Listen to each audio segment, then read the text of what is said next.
Hello everyone, যারা প্রশ্ন করেন যে আপু হেয়ার মাস্কটা কিভাবে নিব, হেয়ার মাস্ক দুই রকম ভাবে নেওয়া যায়। আপনি মনে করেন গতকালকে শ্যাম্পু করেছেন, তো আজকে আপনার চুল তো আজকে অনেক ফ্রেশ, আপনি চাইলে গোসলের আগে 15 মিনিট আগে আপনি সুন্দর করে হেয়ার মাস্কটা ইউজ করতে পারেন।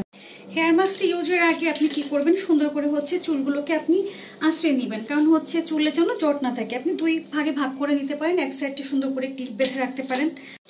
আমার যেহেতু 21 বার রিবন্ডিং করা, তারপরে ক্যারাটিন ট্রিটমেন্ট, হাজার রকম চুলের উপর কালার করা, ড্যামেজ হেয়ার, তো সেখান থেকে এবং বেবি হয়ে গেছে, বেবি হওয়ার পরে তো চুল পড়বেই। তো যাই হোক, সিপিএস হেয়ার মাস্ক যারা ইউজ করেছেন এখনো সিপিএস হেয়ার মাস্কটা পাবেন, কিন্তু সিপিএস হেয়ার মাস্কটা কিন্তু অনেক প্রাইসটা হাই। তো এটা কোনো ভেতরে স্কাল্পে লাগাতে হবে না, জাস্ট আপনি এভাবে করে নিয়ে নেবেন। আমি নিচ্ছি, এবং যাদের চুলের আগা ফেটে গেছে তারা সুন্দর করে ম্যাসেজ করে রেখে দিবেন।